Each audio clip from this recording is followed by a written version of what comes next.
Hello everyone. This is Principles of Economics class, and we're gonna begin the new chapter, which is about still supply and demand curve and the government policy. 안녕하세요 여러분.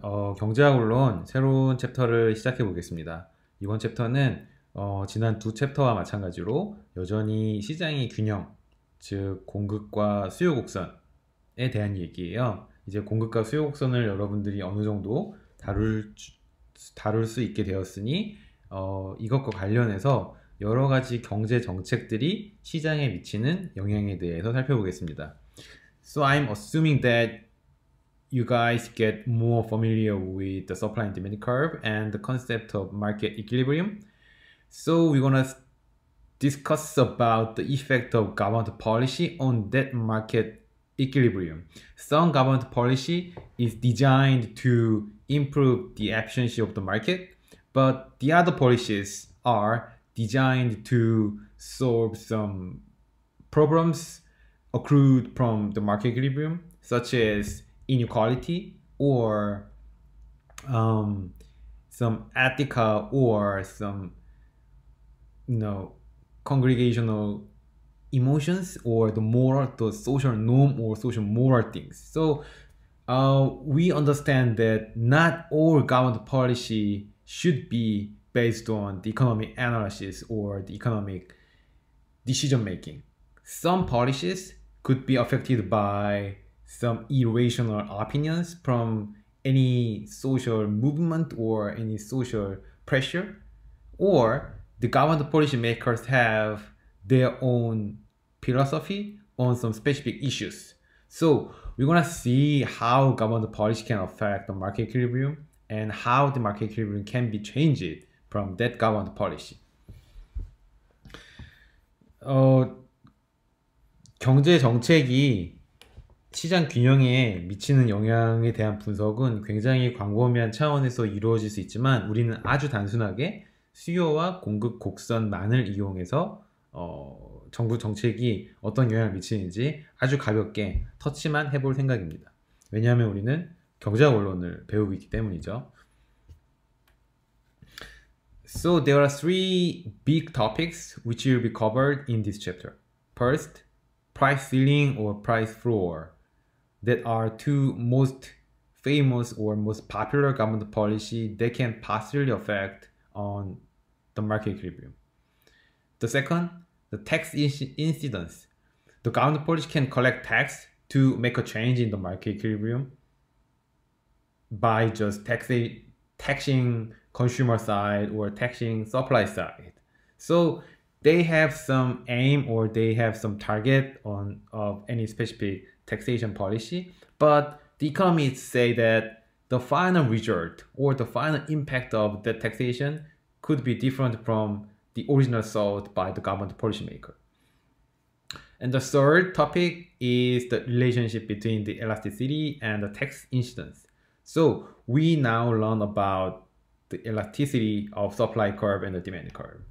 And we know the slope of demand or supply curve can be pretty much critical in deciding the level of elasticity of those curves, and it is related to the final result of taxation policy. And we'll see how it works in our simple supply and demand model. 크게 세 가지 토픽에 대해서 이번 챕터에서 배워볼 겁니다. 첫 번째 파트는 가격 상한제와 가격 하한제예요. 말은 굉장히 어렵지만 여러분들이 일상생활에서 아주 쉽게 만날 수 있는 정부 정책입니다. 직접적으로 시장의 균형에 영향을 준다는 점에서 굉장히 파급 효과가 크고요. 그만큼 경제학자들은 이러한 정부의 직접적인 개입은 시장의 효율성을 떨어뜨릴 수 있다고 지적합니다. 어떻게 정부의 정책과 경제학자들의 생각이 다를 수 있는지 앞으로 살펴볼 거예요. 두 번째는 바로 조세의 귀착입니다. 한글로 써드리지 않아도 되겠죠? 조세의 귀착은 정부는 단순히 정부 지출을 하기 위해서, 즉 정부 주도의 어떤 사업이나 지출을 하기 위해서 세금을 걷는 목적도 있지만은 세금 그 자체로서 경제 주체의 행동이나 판단에 영향을 주려고 하는 측면도 있어요. 예를 들면 어떤 재화에 대한 소비를 좀 위축시키고 싶어요.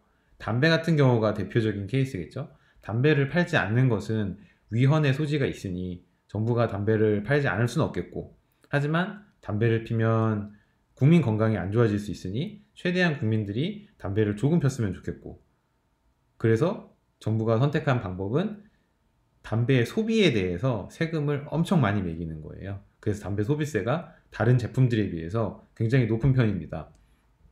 정부가 원하는 것은 담배에 소비세를 많이 붙이면 담배의 소비가 줄어드는 그런 효과를 원했겠지만, 경제학자들은 소비세가 반드시 소비자에게만 영향을 미치진 않는다고 주장을 합니다.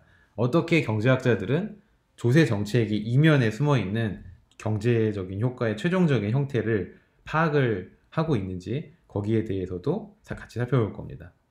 세 번째는 바로 탄력성과 이 조세의 귀착 사이에 어떤 연결고리가 있는지예요. 우리는 이미 지난 챕터에서 탄력성에 대해서 공부를 충분히 했죠. 즉, 탄력성과 수요 곡선 혹은 공급 곡선의 기울기 간에는 굉장히 긴밀한 관계가 있고, 이것이 소위 말하는 레비뉴, 매출의 변화에도 큰 영향을 준다라는 것까지는 알았어요. 그럼 이제 정부 정책에도 과연 탄력성이 어떻게 관여를 하는지 살펴보면 분명히 어떤 결과가 나오겠죠. 그것에 대해서 같이 이야기를 나눠볼 생각입니다. 재밌겠죠?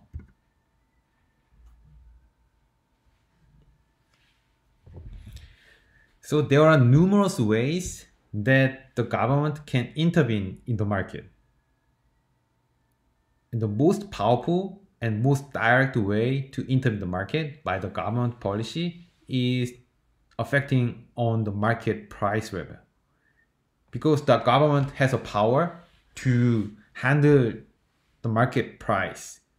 And we know from the previous chapters, the market price or market equilibrium price should be determined by the intersected point of supply and the demand. So in our principles, supply side and the demand side are only two sides who can determine the market price. But if we have the third party in the market, which is called the government agent, and if we assume that this guy, the government policymaker, can also have an effect on the market price level, then something's gonna be different. So the price control is one way that the government can make their own power on the market structure or market, the final result of the market interactions. And the other way is the tax. The government can make any taxations on the supply side or the consumer side. The consumption tax or the sales tax are the two examples of the taxes that the government can intervene in the market by using their own power and their sole power, which is called the tax. And there is one really popular axiom which says that you cannot run away from the death and the tax. Everyone die. So we easily understand that we cannot escape from the death. We're gonna die sooner or later. But the economists also argue that you also cannot escape from a taxation. When you run away from one country, then the government agency will catch you up in the other country where you are living. So the tax is one of the common way that we can encounter in our common days around our world. And the final result of taxation is a little bit more complicated than the direct price controls, but it also ultimately affect on the market price. So ultimately they are having some common factors. And there are two types of price controls. The first one is the price ceiling. The price ceiling policy sets the maximum price which a good or a services can be traded. For instance, if government sets a maximum price level or the price ceiling, then you cannot sell that good or services over the price tag. You can trade freely under the price level, but your asking price cannot exceed that price ceiling price tag set by the government policy. So the most common example for the price ceiling is the rent, which is widely used in many countries' government. For instance, if you go to the New York City or if you go to the San Francisco, then the rent price is crazily high. And the government knows about it. So the government sets the maximum monthly rent payment increase rate. So if you are landlord, then you cannot increase the rent above that increasing ratio or something. The price floor is another type of the direct price control by the government. The government sets the minimum price. So the price that is agreed between the supply side and demand side cannot go under that price range. So the good example about the price flooring is the minimum wage. If you have any experience in working at the convenience store or the CVS, then you may have received the minimum wage payment because it is not a good quality job.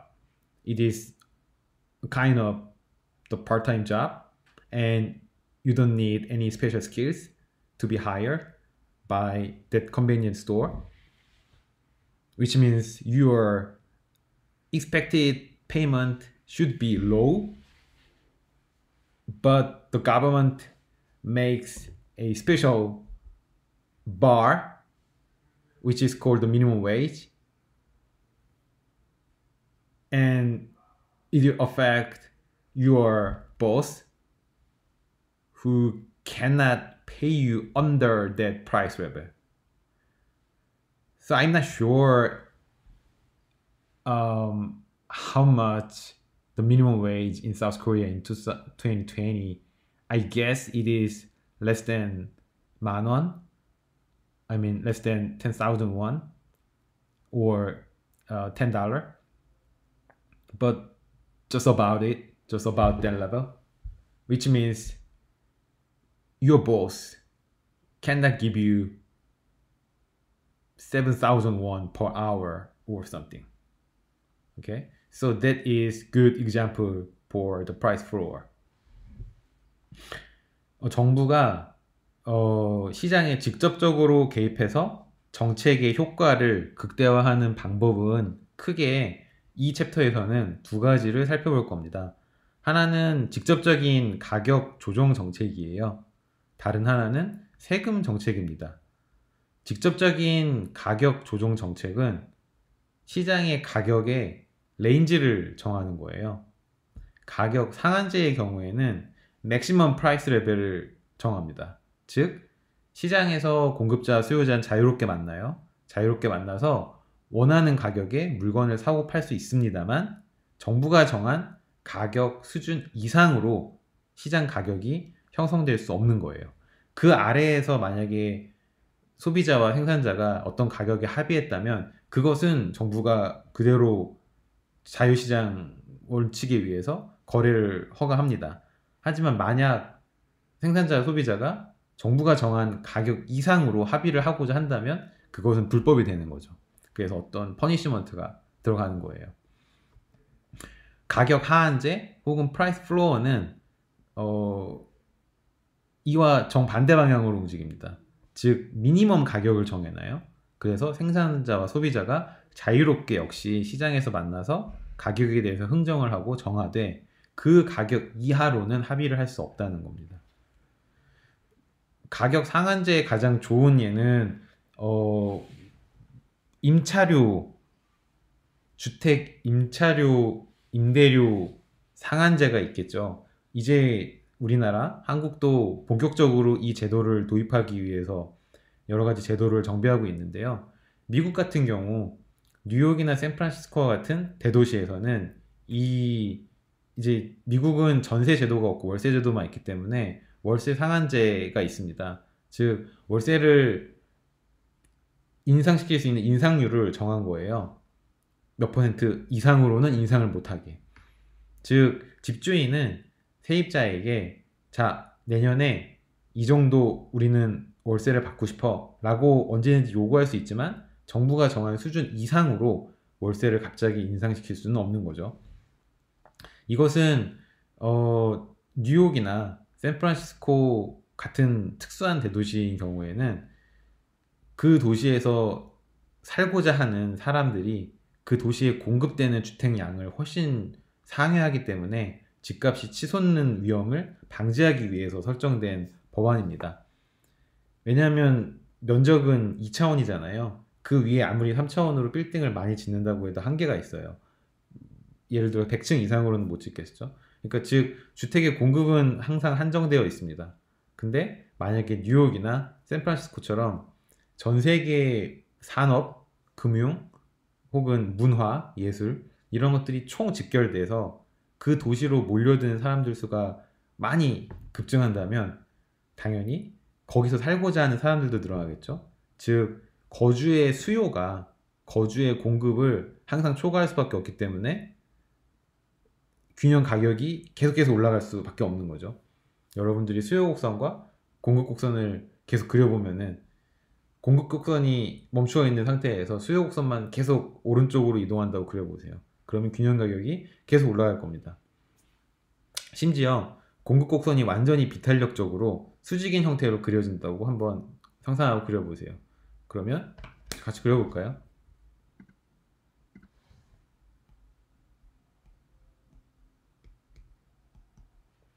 So the supply of living condition or supply of the apartment or supply of any houses in San Francisco is really inelastic because the area of San Francisco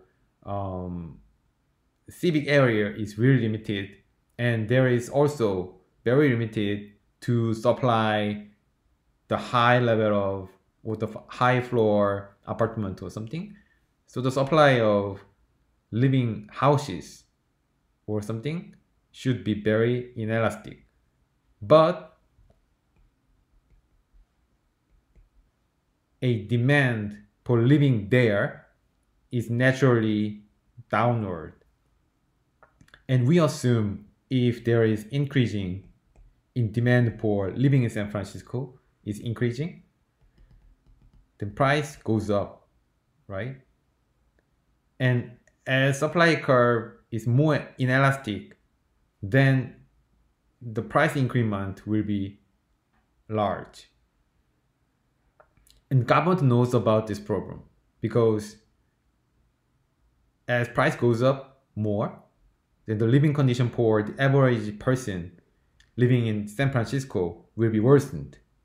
To prevent this problem, they set the rent control policy. 가격 하한제의 가장 좋은 예는 최저임금제예요. 여러분들도 편의점이나 이런 데서 일을 해보신 경험이 있다면 아마 최저임금제 적용을 받으셨을 겁니다. 저도 대학교 때 여름방학 때 용돈을 벌기 위해서 노가다를 많이 했어요. 저는 과외를 잘 못해서 항상 과외를 하면은 잘렸어요. 학부모님들이 저를 2달 이상 안 쓰시더라고요. 제가 말을 그때 너무 못했는지 가르치는 스킬이 부족했는지. 그래서 어쩔 수 없이 노가다를 했는데 거의 최저임금을 받습니다. 근데 거의 대부분 파스 값으로 다 나가더라고요. 노가다 하루 뛰면 허리가 너무 아파갖고 파스 사다가 붙이면은 하루 일당이 다 끝나요. 근데 만약 최저임금제가 없었다면은 아마 파스 값도 받지 못했을 확률이 높아요. 왜냐하면 당시 학부생이었던 저의 경우에는 가지고 있는 기술도 없었고 고용자 입장에서는 딱히 저를 쓸만한 이유가 없거든요. 근데 일꾼이 어쨌든 필요하니까 저를 데려다 쓰긴 했는데 일도 잘 못해요. 생산성도 높지 않아요. 그러니까 임금을 굉장히 적게 주고 싶죠. 하지만 법에서 정한 최저임금제 때문에 그것보다는 항상 더 많이 줘야 하는 게 고용주의 어떤 제약 조건이었습니다. 그래서 제가 파스를 살 수 있었죠. 그때 파스 사고 막 친구들이랑 소주 사갖고 소주 먹고 하니까 끝나더라고요, 그냥. 이러한 가격 상한제와 가격 하한제는 직접적인 가격 통제 혹은 가격 조종 정책의 대표적인 두 케이스고요. 정부는 세금을 통해서도 가격에 영향을 미칠 수가 있습니다. 우리가 흔히 이야기하는 소비세 혹은 판매세 혹은 뭐 법인세, 재산세 이런 각종 세금들이 있잖아요. 근데 우리는 지금 시장에 직접적으로 영향을 미치는 세금에 대해서 얘기해 볼 거니까 이해를 돕기 위해서 소비세나 판매세를 생각해 볼 수 있을 거예요. 만약에 여러분들이 어떤 것을 소비하시는데 소비세가 추가로 5%더 붙어요. 그럼 그 제품을 사고 싶을까요? 아니, 가격이 올라가기 때문에 조금 덜 사고 싶을까요? 저 같은 경우 미국에 살 때 미국 유학을 잠깐 했었거든요. 그 유학 시절 아이폰을 사기 위해서 저 같은 경우에는 그냥 동네 로컬 애플 스토어에 가서 샀는데 미국 동부에 사는 친구들은 혹은 미국 서부에 사는 친구들은 소비세가 그 미국은 주마다 다르거든요. 소비세가 낮은 주로 운전을 해서 가서 거기 애플 스토어에서 물건을 샀어요. 예를 들어서 오레곤 같은 경우에는 캘리포니아랑 붙어 있거든요. 오레곤, 캘리포니아 이렇게 있어요, 주가. 그러니까 뭐 주 국경이라고 해서 딱히 특별한 거 없지만은 가까웠죠. 가까운데 캘리포니아 같은 경우에는 소비세가 굉장히 높아요. 그래서 물가가 셉니다. 근데 오레곤은 소비세가 아마 0%일 거예요. 그 소비세가 붙지 않아요. 똑같은 퀄리티 아이폰이라고 하더라도 오레곤에서 파는 가격과 캘리포니아 주에서 파는 가격이 달라요. 그래서 캘리포니아 주에 사는 유학생들은 차를 끌고 가서 오레곤 주로 넘어가서 거기서 제일 가까운 애플 스토어에 가서 아이폰을 사곤 했습니다. 이렇게 소비에 영향을 줄 수가 있는 거죠, 세금은. 그런데 경제학자들은 정부가 그 세금을 처음에 디자인했을 때 타겟팅했던 목표가 있을 거 아니에요. 예를 들어 소비세 같은 경우에는 그 제품에 대한 소비세를 매김으로써 그 제품에 대한 소비를 줄이는 그거를 원했을 텐데 경제학자들은 그 세금에 최종적으로 영향을 받는 경제 주체는 반드시 소비자가 아닐 수 있다라고 이야기합니다. 그리고 과연 그렇다면 조세의 최종적인 귀착이 소비자한테 갈 것인가 생산자한테 갈 것인가는 바로 수요 곡선과 생산 곡선의 기울기, 즉 탄력성이 좌지우지할 것이다 라는 것이 경제학자들의 이야기인 거죠. 여기에 대해서 이제 하나하나 살펴보겠습니다.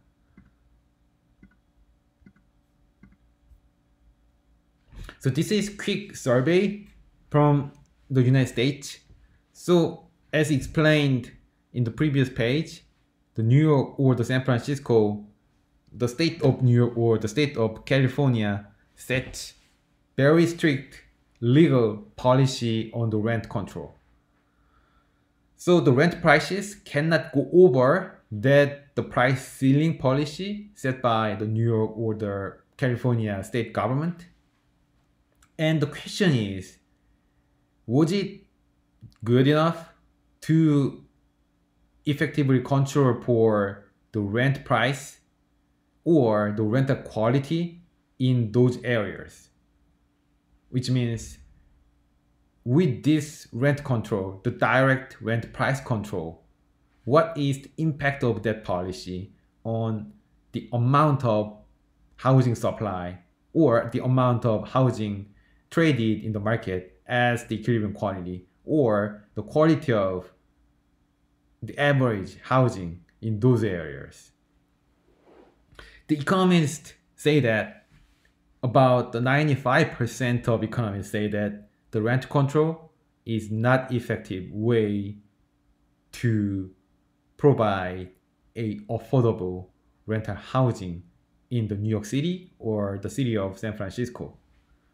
And we'll see the reason of their argument. 경제학자들에게 서베이를 했어요. 뉴욕시와 샌프란시스코시에서 지금 현재 시행하고 있는 월세 상한제에 대해서 어떻게 생각하십니까? 그것이 정말 이 시에 공급되는 이제 렌트, 하우징, 그러니까 죄송합니다. 월세로 이렇게 매물로 나오는 집들의 퀄리티라든가 그것들의 양이라든가 이런 거에 긍정적인 영향을 미쳤습니까? 라고 물었는데 95%의 경제학자들이 아니요, 그것은 긍정적인 영향을 미치지 못했습니다 라고 답했어요. 그러니까 이제 반대로 말하면 이 렌트 컨트롤이 그 지역에서 공급되는 월세 물량 수나 월세에 대한 평균적인 질적 수준을 저하시켰다고 경제학자들은 생각을 하는 거죠. 왜 그렇게 생각하는지 한번 이유를 살펴보겠습니다. So this is our initial condition for the market for apartment in San Francisco, for instance. So our vertical axis is price level, which means the rental price of apartment represent P, and our horizontal axis, we're gonna set up the quantity of apartment traded in the market or agreed to trade it between the supply side and the consumer side. The supply side is landlord and the consumer side is renter, right? Like the poor students in San Francisco. Without the government policy, we're gonna say that equilibrium price is $800 per the apartment. And the equilibrium quantity of the rented apartment in this area, the city of San Francisco, for instance, is 300 apartments. Okay, so this is very easy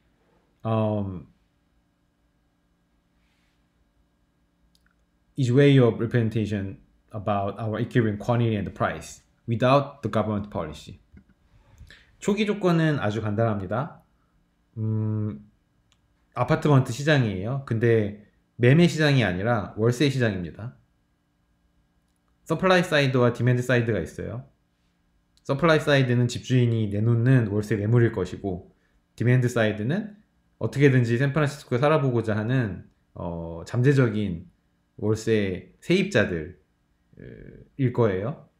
이들이 만나서 균형 가격과 균형 거래량을 찾습니다. 균형 가격은 $800래요. 균형 거래량은 300개랍니다. 뭐 크게 문제 없죠, 여기까지는. And there is one types of the price ceiling set by the government, which is $1,000. By the definition of price ceiling, you're gonna decide if this price ceiling is binding or not binding. And we're gonna say that this is not binding price ceiling policy. Why?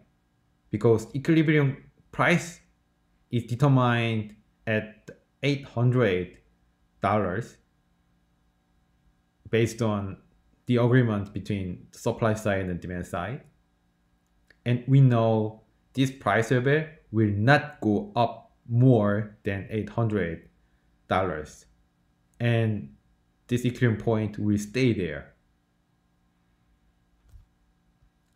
It means any demand side will pay for more than $1,000 per the apartment in this market, because they know they can rent a apartment at the much lower price level, which is $800. There is no reason for any demand side or any rent guys who have to pay for more than $1,000. And the price ceiling is only binding if there is any guy who are willing to pay more than that price ceiling price level. But in this case, there is no one who wants to pay more than $1,000, a price ceiling price level set by this government. As a result, we can say that this price ceiling policy is not binding. 직접적인 가격 통제 정책은 굉장히 잘 디자인이 돼야 돼요. 첫 번째 예는 잘 디자인이 되어 있지 않은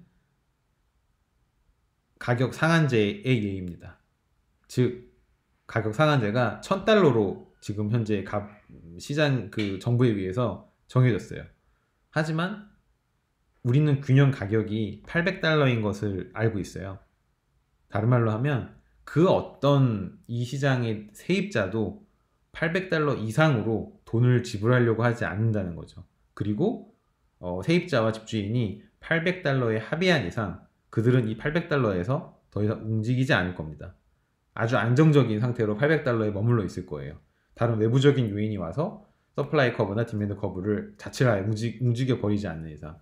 근데 이 가격 상한제는 서플라이 커브나 디맨드 커브 자체를 움직이는 정책은 아니고 단순히 이 가격 이상으로 균형 가격이 형성되지 말아라는 겁니다. 근데 이미 균형 가격은 이 가격 이하에서 형성이 되어 있기 때문에 이 프라이슬링 정책은 시장에 아무런 영향을 미치지 못하는 정책이 되는 거죠.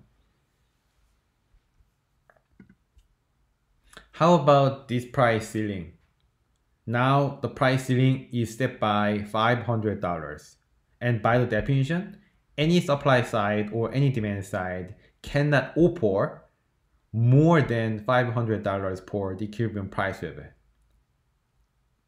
So this price ceiling policy is binding because it can affect on the market price level. Now market price cannot be $800 anymore because $800 is higher than $500.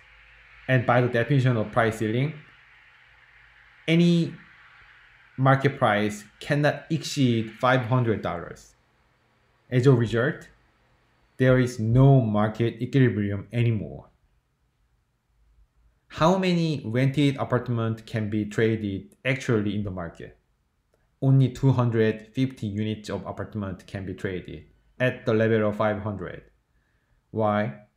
$500 is much lower than $800, which means for landlord side or for the supply side, they expect much less outcome from their supplying the apartment.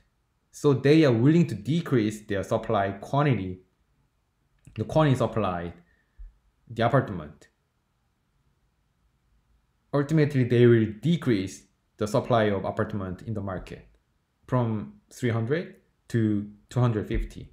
So only 250 units can be actually traded in the market. But the problem is that the lower price level is good for the demand side. From $800 to the $500, $300 decrease in the market rent price makes demand side happier. They want more rented house from 300 units to 400 units. But in the market, there are only 250 units of apartments supplied by the landlord. Ultimately, as a result, at the level of $500, there are 400 demand sides, but there is only 250 units of apartments supplied by the landlord. There is a mismatching quantity which accounts for 150 units, which is called a shortage. And this shortage problem can be arose from the government policy of price ceiling. And this 150 units of shortage cannot be consumed in this economy anymore. So there are 150 guys who want to live in San Francisco but cannot find out any matching rented housing or the apartment in the city of San Francisco under this price ceiling policy. 우리 이번에는 바인딩하는, 즉 효과를 미치는 가격 상한제에 대해서 한번 알아볼까요? 균형 가격은 $800였습니다. 근데 만약 정부가 $500를 가격 상한제로 정한다면 더 이상 $800는 이 시장의 균형 가격이 될 수가 없어요. 왜냐하면 가격 상한제의 정의에 의해서 이 시장의 가격은 $500를 넘을 수 없기 때문입니다. 즉, 이 시장은 $800와 300개라는 균형 조건으로 도달할 수 없게 $500라는 선에 막혀버렸으니 이 정부의 가격 상한제 정책은 시장에 영향을 미친다고 할 수 있겠고, 우리는 이것이 바인딩한다, 영어로 라고 얘기할 수 있겠죠. 두 가지 현상이 발생을 합니다. 첫째는 $500라는 훨씬 낮은 가격 조건에서 공급자와 소비자는 각기 다른 판단을 해요. 공급의 법칙과 수요의 법칙에 의해서. 먼저 공급자 측에서는 낮은 가격은 더 낮은 수익성을 보장할 수밖에 없으니 시장이 물건을 적게 공급하려고 합니다. 즉 $800 가격 수준에서는 300개 정도 렌티드 하우징을 공급을 하려고 했다면 $500 수준에서는 그보다 적은 250채의 아파트만 공급을 하려고 하겠죠. 공급의 법칙에 의해서. 반대로 소비자 입장에서는, 세입자 입장에서는 $500라는 싼 가격이면은 샌프란시스코에 살만한 유인이 더 들어가 있는 거예요. 때문에 더 많은 사람들이 샌프란시스코로 들어오려고 하겠죠. 즉 수요는 늘어나고 공급은 줄어듭니다. 실제로 시장에서 거래되는 아파트 개수는 250개입니다. 왜냐하면 공급이 250개밖에 존재하지 않기 때문에. 하지만 수요는 400개죠. 즉 400명의 수요자 중에 약 250명만 매칭이 되는 아파트를 구할 수 있고, 나머지 150명은 매칭이 되지 못한 채 시장에 그대로 남아있게 되는데, 이 150을 숄터지 혹은 공급 부족이라고 표현합니다. 혹은 초과 수요라고도 표현을 하죠. 표현하는 방법은 여러 가지가 있지만은 숄터지라는 영어 표현에 좀 더 어울리는 것은 공급 부족이 맞는 것 같겠네요. 즉 이 150명분의 공급 부족분 혹은 150채의 공급 부족분은 만약 이 가격 상한제가 계속 유지가 된다면 절대 사라지지 않고 시장에 그대로 잔존해 있게 됩니다. 다른 말로 하면 시장이 균형점에 도달하지 못하고 불균형 상태에 계속 머무르게 되는 거죠. 경제학자들은 이것이 과연 좋은 정책이냐 아니냐로 굉장히 갑론을박을 하는데, 대표적으로 이 가격 상한제의 경우에는 시장에 공급되는 아파트의 개수 자체를 줄여버리는 효과가 있기 때문에 오히려 세입자들에게 안 좋은 결과를 초래한다고 이야기합니다. 즉 만약 그냥 자유시장 경제에 맡겨두었다면 $800 수준에서 최소한 300채는 거래가 되었을 텐데, 가격 상한제로 인해서 오직 250채밖에 거래가 되지 못하고 150채의 어떤 수요분은 충족이 되지 못하는 거죠. 이것이 과연 효율적인 마켓이냐, 이것이 정말 세입자들을 위한 정책이냐, 95%의 경제학자들은 그렇지 않다라고 이제 이야기하고 있는 거죠.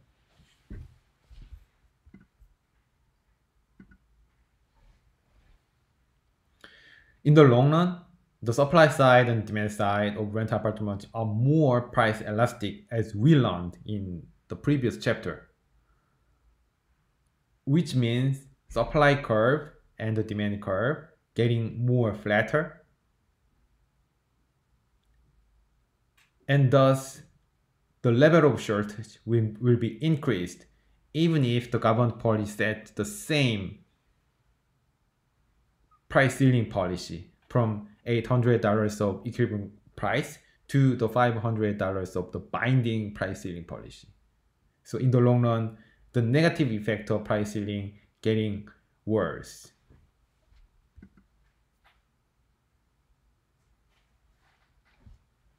So because of shortage, sellers must ration the goods among the buyers. Some sellers can find out the buyers in which they can sell the goods a little bit the lower price level, but they will ultimately decrease the overall quantity of supply in the market. And we can also find out some examples of the negative effect of price ceiling. And most of the examples are the representations of the unfairness and inefficiency arose from that intervention of government policy. You can easily find out the long lines in somewhere in your city, or you can easily also find out the discriminations among the buyers, and some buyers can be selected by some sellers, but the other buyers cannot be selected by sellers, and some ineconomic factors like the race or the cultural diverse or cultural background can be affected by the seller's decision to choose their renters. Mostly the Black or Hispanic in San Francisco or New York are hard to find out their matching rented house than the white or the Asian guys, because they have some disadvantage from their race or the cultural background or something. So this is exactly not a good way of the result designed by the government policy, but we are now just observing that is happening around the city of New York and the city of the San Francisco. Also, the reallocations of goods of the rented house or the other services which are currently affected by the price ceiling, the binding price ceiling, because this binding price ceiling policy can affect the most efficient way of reallocating the resources by the market mechanism into making some differences between some matching goods or services and unmatching goods and services. And some shortages will remain in the market without getting any benefit from the market equilibrium. And this point can be a weakest point of this price ceiling policy, which is usually attacked by the economist. This policy is originally designed to have the weak side of the society, but ultimately this policy can possibly worsen the condition of that weak people whom the government originally wants to have. 여러 가지 가격 상한제의 부작용들에 대해서 생각을 해볼 수 있을 거예요. 첫째로는 장기에는 공급 곡선과 수요 곡선 모두 조금 더 탄력적으로 변합니다.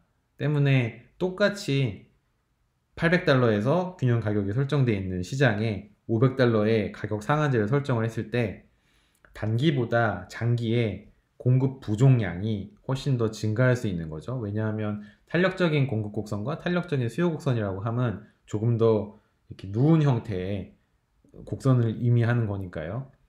그림으로 봐도 이 쇼트치 혹은 이 공급 부족분이 훨씬 더 장기에 증가한다는 것을 알 수 있습니다. 즉 앞선 예에서 한 30년 동안 이 렌트 컨트롤이 진행이 됐다라고 이야기하거든요. 굉장히 장기죠. 30년이면은. 그러니까 얼마나 이 공급 부족분이 계속 누증이 그리고 누적이 되고 있겠어요. 그러니까 경제학자들은 이 제도를 굉장히 걱정을 하고 있는 겁니다. 다른 예들도 많죠. 예를 들어서 어떤 세입자는 집주인에게 선택을 받을 것이고 어떤 세입자는 선택을 받지 못해요. 근데 이 선택을 받고 받지 못하는 이 과정에서 비경제적인 요소들이 개입을 할 수 있다는 거죠. 예를 들어서 우리나라 같은 경우에는 뭐 그런 문제가 좀 상대적으로 덜 하긴 합니다만 인종이라든지 그 사람이 속한 문화라든지 국적이라든지 학력이라든지 이런 것들에 의해서 충분히 렌트를 낼 수 있음, 월세를 낼 수 있음에도 불구하고 집주인이 받지 않는 행위가 가능해지는 거죠.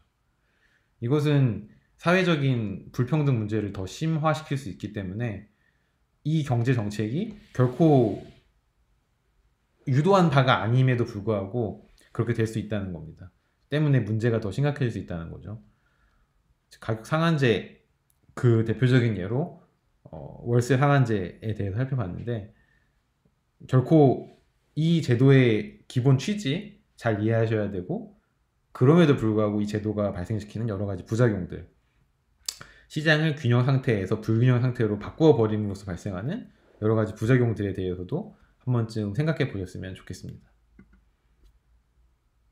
Okay, so this is the story about the price ceiling.